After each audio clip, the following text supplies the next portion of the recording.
welcome to another brand new episode here on 1950's Farm. As you can see, we've got the mowers out today. Yes, it's time for a bit of grass cutting. We've been getting on quite well. So we're going to do this one and then the one in front of the farm. But this is the smaller of the two fields, so I thought we'd start here first, get ourselves warmed up and our eye in, and then we'll move to the bigger one. But I think, as I say, today we just concentrate on this one. It doesn't even matter if we don't do the other one until maybe getting on for autumn, because we will need the grass again for over winter, but we don't need it currently at the moment. The cows do have enough feed, so we'll be okay. But I think we're down to 40 hay bales, and when you consider we started the beginning of winter with 400, we're not going to have enough. So what I normally do is, and to be fair, I do normally do this off camera, but what I normally do is I create the bales, put them all in the bale store, and then if we get, as we have done now, any excess that won't go into the bale store, I then just sell on for a little bit of cash flow and a little bit of money, and it all goes towards the dairy sort of pot as well, because the money that you see in the top right is the money that Harry's got, but I make a note of what the dairy earns from its milk and stuff like that, so that I can then improve the dairy as well, because obviously that just doesn't happen. The dairy have to earn it and try and the same as everybody else. So that's how I tend to sort of do it. So any bales sales will go on the dairy's side of things, not my side of things or Harry's side of things. But yeah, as I say, we're cracking on a good one. So we'll get this mowed, and then we'll get it tedded and raked, and then or windrowed, and then baled in this episode. And if there's time, I might even start to clear them as well. As I say, we've no real need to do both fields at the same time. We can wait again, even if it's like next month, but we can wait till the autumn, because by the time the autumn comes, those bales in the bale shed, if there's any left, will be sort of old bales, so we can sell them off and then fill the shed with mowing this one and the other one. We can fill the shed with fresh new bales then. So there's lots of options open to us, but as I say, that's the sort of plan for now, and we're just really waiting for the wheat in front of us to ripen, so that we can start to harvest that. But I'd say in the meantime, obviously, when you've got dairy cows, you you do have a little bit of work leading up to harvest. With doing the grass and and any silage or anything that you're doing as well. So it's it's all busy and it's all hands to the pump at the moment. But we're getting through it. And I think that's one of the things about the 1950s. I mean, I'm sort of doing a lot of research on the 1950s. I'm doing the thing is, people sort of in the early videos commented and said, "Oh, I love the history."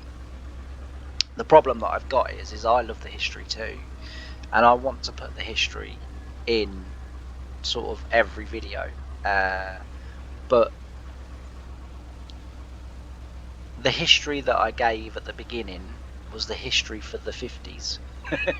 So I'm not really telling you anything sort of new, and there's no point in me sort of, in terms of talking through videos and giving you the history of whatever for the 60s, the 70s, the 80s and the 90s, because we haven't got there, so it's not really relevant. When I give the history lesson, I kind of want to be using a little bit of the machinery or doing a little bit of the practices that they were doing, so that it's a visual relevance. Do you know what I mean? So yes, you're being told this, but you're also being shown this. and of course the big thing with, you know, sort of, as I say, in the beginning everyone was like, oh, I really love the history, you know, there was a lot of history to tell, you know, but we're still living the 50s, and we're still living the early 50s. You know, it's still only 1953, and that's why I have just been sort of trying to pick the pace up a little bit of these episodes, and rather than me showing you cutting this field, then cutting the next field, then rowing, you know, and tedding and bailing, you know, it's kind of like, this is what I'm doing, blah blah blah, you know, this is, you know, sort of the jobs I'm doing sort of off camera, if you like. And I bring you in for a day, but when we're doing the harvesting, I won't skip any of that. I'm hoping, don't hold me to this, because mainly I don't know, have a clue what I'm doing. I don't know how to do it, but you know, I don't know if you find, but I always find that in life, kind of, something bad really happens, or not really bad, but something sort of not so good happens, and then out of that, somewhere down the line, whether it's immediate or, you know, sort of, you know, just after or whatever, you then get something actually quite positive that comes out of that bad thing. Yes, it was a, you know, sort of a bad experience, and that's kind of happened to me. And I'm not going to talk in riddles. I'm going to tell you exactly what it was, and it's a really quick story because I'm going to do some time lapse and get through the work as much as I can. So essentially, downloaded a week ago today, Farming Simulator 25, installed it, and excuse me, and yeah, still got a really bad sore throat. Downloaded, as I say, installed it, started playing it, fantastic, right? As I said many times before, popped up, needed the new drivers, got the new drivers, downloaded the new drivers. Don't know if I did the right thing or not. Don't know if I chose to, you know, the words on the screen on the NVIDIA page matched the words on the screen on my computer system page for the graphics card. So I'm assuming I got the right one, right? And I'm pretty certain that NVIDIA's own website would tell you if you were doing it wrong, that it would be able to recognize what, you know, graphics card I was running anyway. So I updated the drivers, and it's all terrible, and it's not been good since then. FS22 was a little bit dodgy in the beginning, but I've sorted that out now, thank goodness, and that seems to be fine. It now just seems to be when I'm in and around a really heavily populated area. So I've still got a little bit more sorting to do, but I think overall, I think it's good. FS25, I'm slowly getting there now with that. It's a real love-hate relationship with FS25 at the minute. But anyway, so I updated the drivers. Well, when I updated them and I went off and I double-clicked on the thing to install, and and what happened was I had to install this other thing to go on my desktop, right, from NVIDIA. I don't really see why it's relevant, but I thought, well, maybe the drivers or whatever, or maybe the updates won't happen if I don't install it. So I allowed it to install, and it's taken up quite a bit of memory, which has really miffed me off because obviously, you know, I don't have a lot of memory. And anyway, so I did all that, and then the other day I was playing. I loaded in Farm Sim 25, and this NVIDIA thing came up in the top corner and said, oh, you know, by the way, press this key and this key, and you know, you get loads more options. So I thought, well, I might as well have a look. I don't understand any of it, but I might as well have a look. And I had a look, and one of the options that I got was going live. So I clicked on it, and then it just wanted like where I was going to be going live, so like Facebook, Twitch, YouTube, and there was a few others. I can't remember what they were. I've not heard of them, to be fair. But so I clicked on YouTube, obviously, and then went on to YouTube, and then tried to get the two to talk, but they wouldn't. It's kind of like I signed in on the NVIDIA thing on my YouTube account for it to go live. It copied the URL or whatever you call it, and then the passcode or whatever for that particular stream. But for some reason it just wouldn't connect at the end. Like it wouldn't bring nothing up on the screen. and I couldn't really work out why. But if I can figure that out when it comes to harvest, and when it comes to maybe jobs like this, I can live stream for a couple of hours, and then we can have a good old chat, and while I'm sort of doing it, and kind of get sort of going that way. And the other thing that I think, if I'm right, I might not be, and please tell me in the comments if I'm not, it might help me to save a little bit of memory, because I won't be recording the episodes, they'll be already going up on YouTube. Now I'm assuming that because they're live, that when I quit, that video on YouTube will still be there, or am I wrong on that? Because if I'm wrong on that, then it's probably not going to help me, because my video editor that I have at the moment, which is Clipchamp, doesn't like anything over 50 minutes. It crashes. As soon as anything goes over 50 minutes, it crashes. So that's going to be an issue. I'm going to have trouble converting it. Now, I don't know whether if I upgraded Clipchamp for the paid version, whether that would then become a thing of the past. Maybe that you need to be a paid member in order for it to do videos over sort of 50 minutes. But I had the first FS25 video that I did. Well, what was it? The first one on the series, I think it was. And Clipchamp took a long time before it would let me convert that video. But yeah, so I was thinking that maybe that might be a thing that you'd all be interested in. I'd certainly be interested in it, to go live and sort of do a live stream, and sort of have people sort of pop in and pop out again as and when you sort of feel necessary or whatever. And as I say, like, doing a job like this is ideal, because I can sit and natter away, and you can ask me sort of things about this game or this map or some history, or things on the farm. I mean, I had someone from YouTube the other day that messaged me or emailed me and said that I'm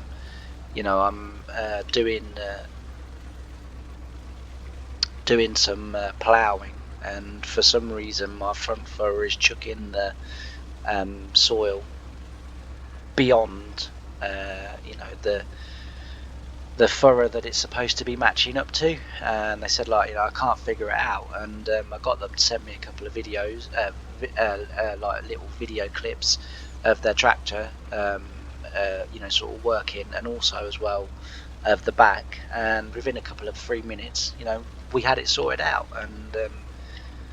And as far as I know, he's as sort of happy as Larry, because his ploughing's sort of matching up and looking nice. So it's quite good, and I like I like things like that. I like the fact that someone can sort of message me and say, "Oh, I've got this issue. Can you help?"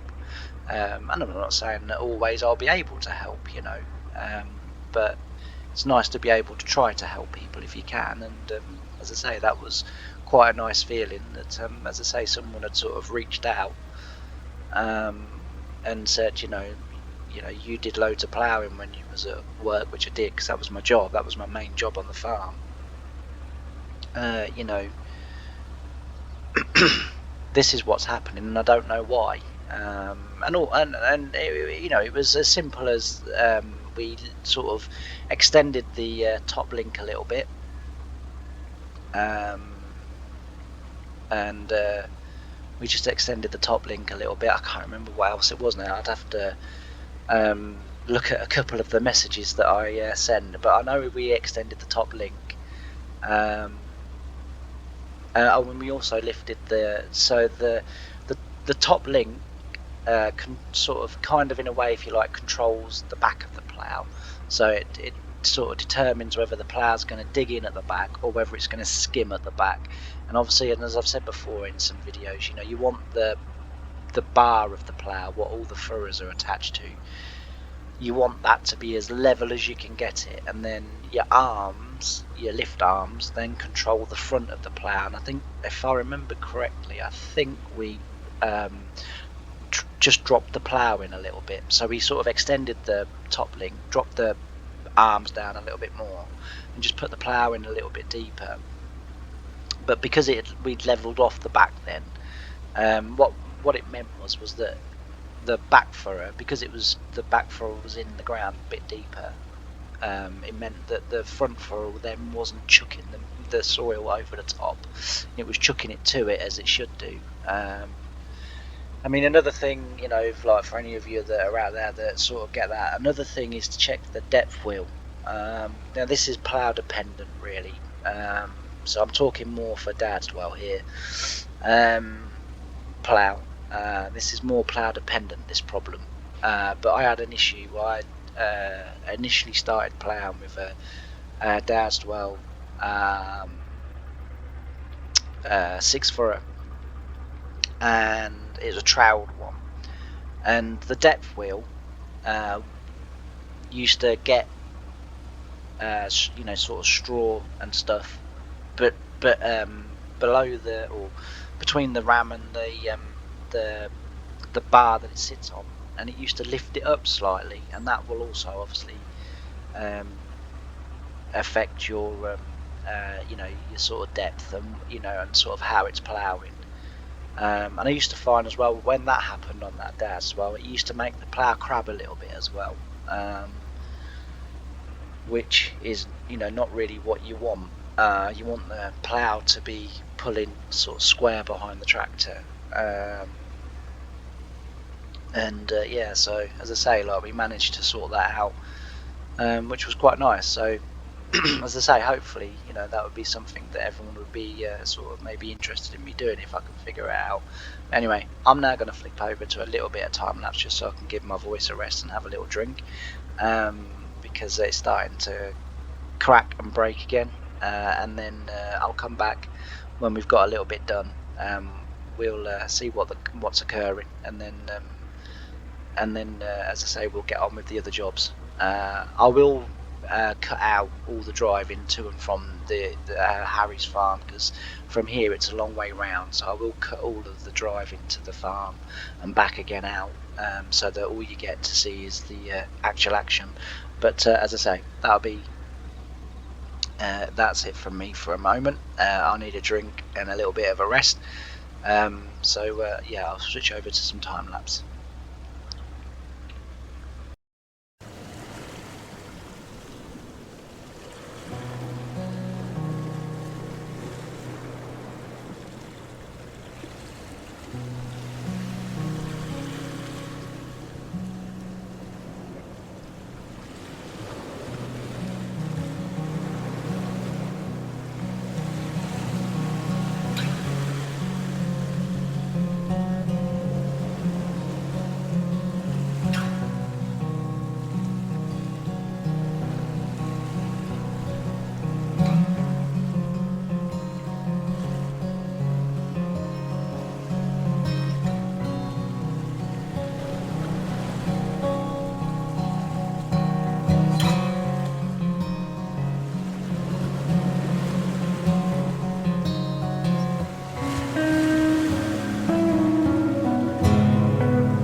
So as you can see, we're nearly through now the tedding, which is good. You know, it's a long old job, this one. Again, mainly because of how small the equipment is, mainly, but and how big these fields are in comparison. So, say next, what we'll do is we will get it rowed, and then windrowed, and then we'll get it baled. What I should have done was, hindsight is an absolutely wonderful thing. What I should have done was, I should have put a worker on the tedder and I do the rowing, and then all that would have been left would have been for me to do the baling after I'd finished the rowing, obviously.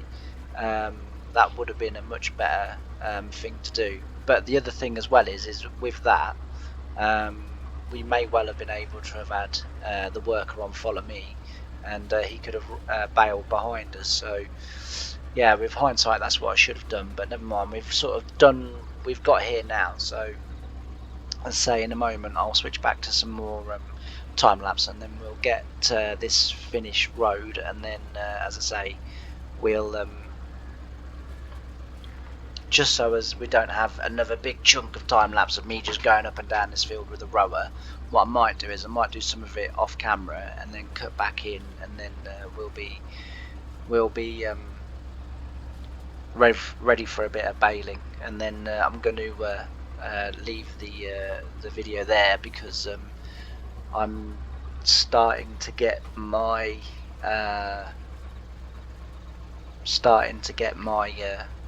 warning thing for lack of memory again on the computer. So all good fun. But if you're wondering why I've gone a bit quieter than what I was when I opened the video, is because my throat has gone really sore again. So it's quite hard to talk at the moment. It's always good, isn't it, when you get a nice sore throat? Do enjoy that. So thanks, life. Not that I'm bitter. Yeah.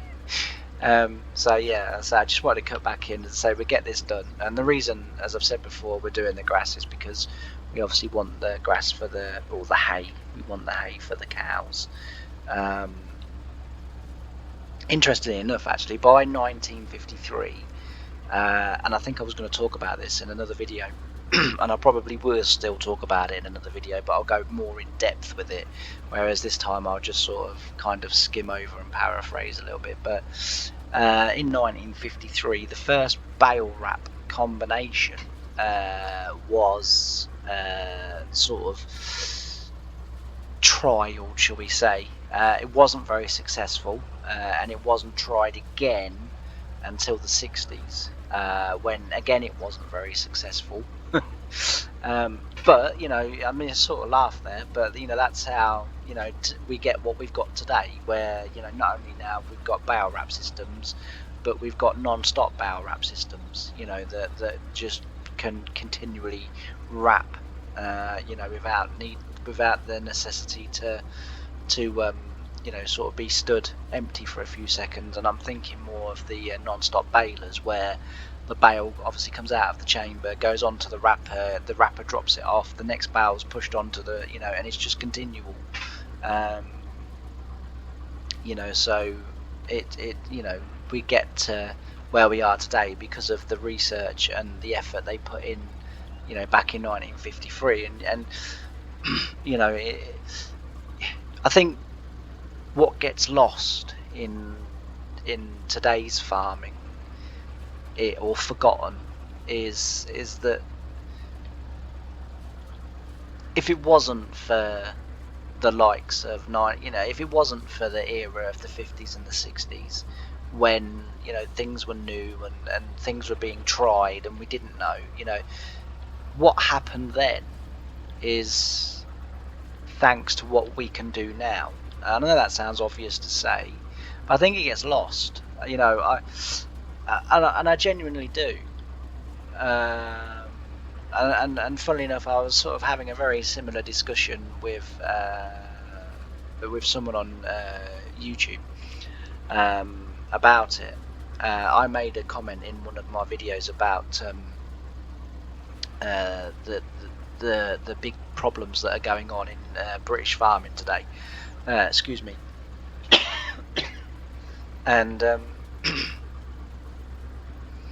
and one of the slogans that has been used by a few farmers that I've been listening to about the inheritance tax and all that sort of stuff, and now, it's now emerging that, as a result of what Rachel Reeves brought in, 3 weeks to a month ago, 8 farmers have now committed suicide over that, and that's wrong. That is wrong. That is, I honestly, I don't want to say too much, because, as I say, I sort of said my bit before, and I didn't put myself across very well. As I say, I didn't put myself across very well, and excuse me. Oh, sorry about that. Now, if I was a professional, I'd cut all that out, but I'm not going to. I'm a human being, and I sometimes need to drink. It's not. Excuse me. Right, I'm just going to stop for 1 second. Right, I'm back again. When that happens, it always reminds me of the scene in The Young Ones, and I'm sure not many of you have seen it, because I'm an 80s child, obviously, late 80s, 90s child, and The Young Ones is something I grew up with. And there's a scene in a particular episode where Vivian is being not very well in his bed, and when he's finished being not very well, he looks at himself in the wing mirror of his car that broke off in the episode before, and he's looking at himself, and he's kind of got it all kind of around his mouth and what have you, and he's looking in the mirror and he goes, "Feel better, you bastard."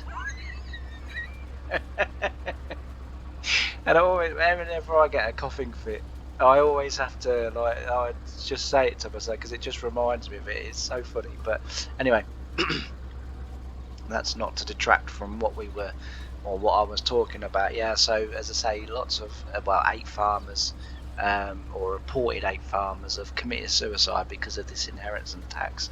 And I was talking a few weeks ago to quite a big farmer, and was talking about this, because I didn't really understand it, and I sort of thought it's a big fuss over nothing. Now I understand it. It's not a big fuss over nothing. And of course, he gave me a line that I then used a day or so later in a video, and I think it got misunderstood, because the line that I said was the line in which he said to me, "Well, what's the point of farming?" And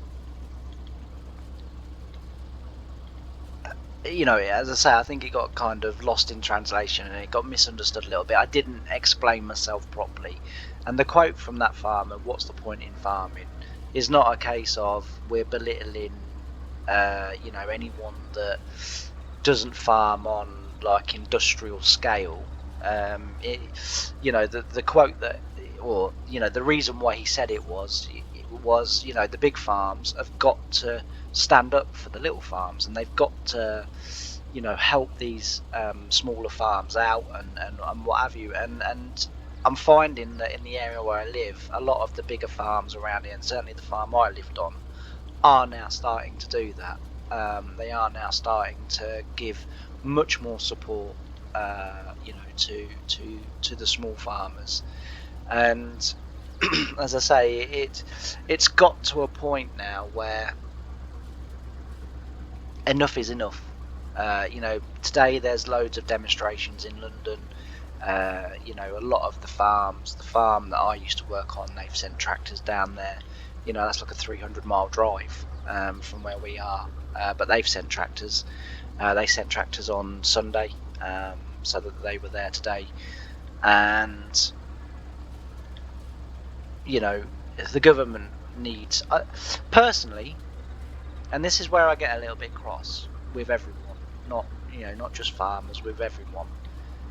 Yeah, we vote for them. They then do things that we didn't vote for. So therefore, we need to A, kick up a fuss, and B, we could actually go as a country. We could actually go to a vote of no confidence and get them out, and make there be another election, and sort of try again. But we never seem to invoke those powers that we, the British, sort of public have, and the farmers, have sort of mooted that they don't know whether they would get enough support to vote on a no confidence, and I think they would. I think the government has hit the ordinary everyday person as hard as what they're trying to hit the farmers. And the MP that I was watching the news the other night, and they had an MP on there and a farmer on there, funnily enough, both sides of the story, a Labour MP and a farmer. And the farmer's sort of talking about the detrimental effect that it's all having, and then she sort of looks at the MP and he says, well, I don't really see why we need farms anyway. Surely it would be more economical for us to import all of our food. And even the lady presenter, or the woman presenter, kind of looked at him like, you fucking moron. Like, it's a fundamental fact that we need to be able to produce our own food, and we need to be able to produce enough of our own food so that, God forbid, if World War III did break out, we would be able to feed ourselves. Because at the moment, we don't produce enough food in this country to feed this country. And the farmer then said this, and the MP's response was, well, most of the people of this country would be off fighting the war, so there would be less people in the country to feed. And it's like, what planet are you living on? What absolute planet are you living on? Anyway, as I say, it's to me become very apparent that certainly MPs, but also as well everyday people, have sort of lost sight of the fact that it's not the big farms in this country that make the difference. It's the small farms in this country that make the difference. All of the small farms around here, they all club together. They made a farm shop, and they provide food for their farm shop, fresh veg, jams and honeys and stuff like that.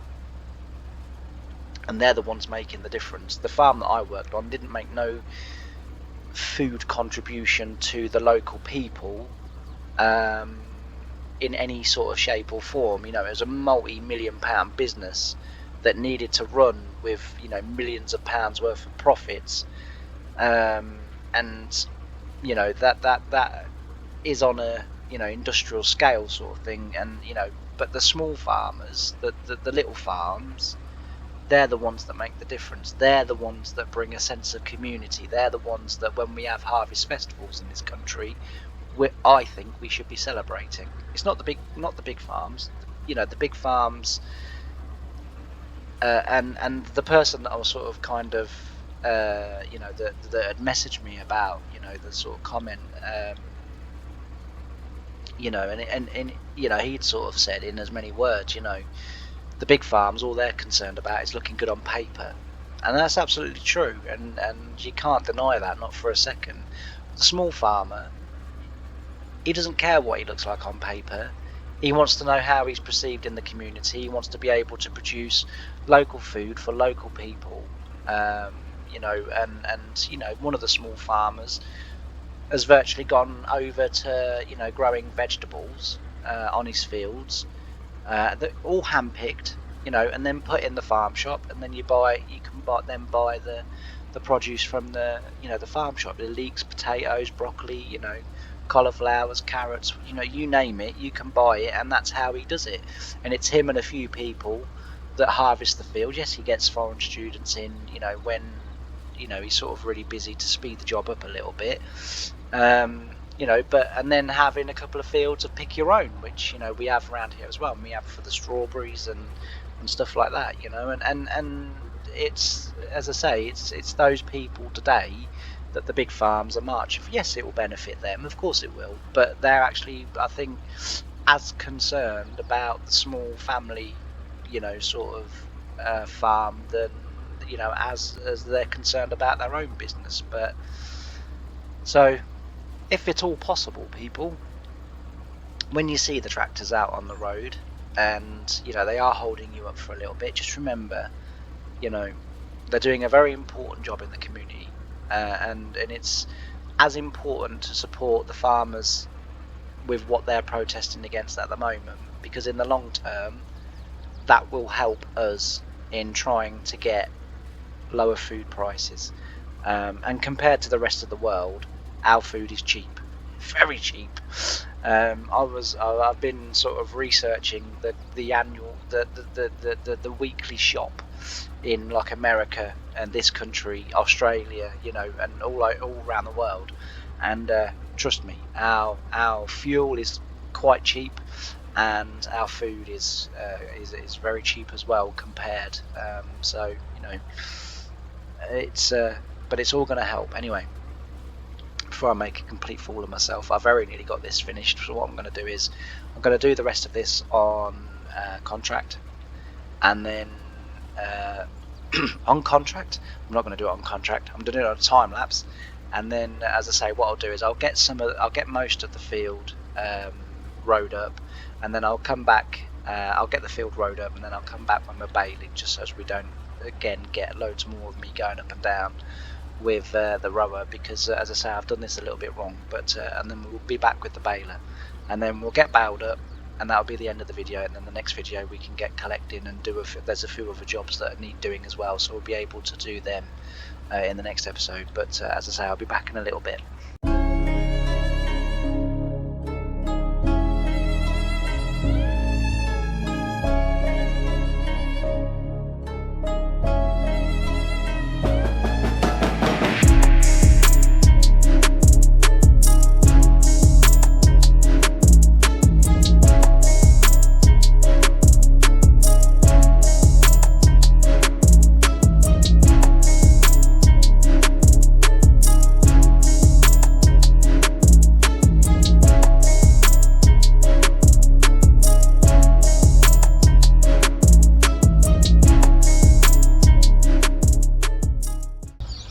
Alright, so we've nearly got this bit done. Now, unfortunately, the plans for this episode are going to have to be changed again. Unfortunately, I've got the warning come up, and so therefore I'm going to have to end the episode at the tedding of this field. But in the next episode, we will get it baled, and we'll get it rowed, and we'll get it baled, and we'll also get it cleared, because what tends to happen is I get the memory warning come up, I then go off, convert my video, it will then tell me that I've got no free space, and then so I then quit it and then restart my computer, and then magically I'll have about 60 gig again. And I've been doing this now for quite a few months, and it seems to work. So I'll as I say, I will do that this time around. I'll have to do that this time around, 'cause if I don't leave myself enough to even get it started to convert, then I'm knackered. I basically lost this episode then, because I'll have to delete the videos and then wait for the computer to decide that it's going to give me a back. I just, the thing is, when I have about 60 gig free on my computer, and then I create the make videos, which obviously then it uses memory. But if I then delete that video from my computer, it then doesn't give me the memory. It doesn't give me the gigabyte that the video took. So say if the video was 3 gig, it doesn't give me 3 gig, the 3 gig memory back. So all basically it does is that I have to then wait until the very end when it's completely down to 0, and then I get my 60 gig back. It's just weird. I just, like I say, I'm heavily saving for a new computer, and hopefully, it won't be that long. Sort of the other things that are happening are, where do I need to be? Need to be down there. The other things, sort of in my life at the moment that are happening is I'm fairly close, I think, to getting a house, which would be nice, or a bungalow. So that's going to be good. But obviously, I need money because I don't have furniture I don't have anything to go in the house apart from my computer. So, because both sort of relationships that I've had, the furniture's been theirs, like my ex-partners. So I've got no furniture. Not that I need furniture. I just need a PC and a bed. That's all I need. My lap is a perfectly adequate table. It does everything I need. Anyway, I'm going to end the video here, just because I'm about to go into another coughing fit again because I'm talking. So thanks ever so much for watching. I'm sorry that I've had to cut it short and we haven't been able to do what I'd sort of set out and said that I was going to do in the plans. But as I say, next time when we come back, we will get that road, and we'll get it bailed and we'll get it cleared as well. And it looks like we're going to have to now because it's been rain has been forecast. So we'll do that, and that'll be the next episode. So thanks ever so much for watching. I've really enjoyed having your company. Can't wait to see you again next time. Bye for now.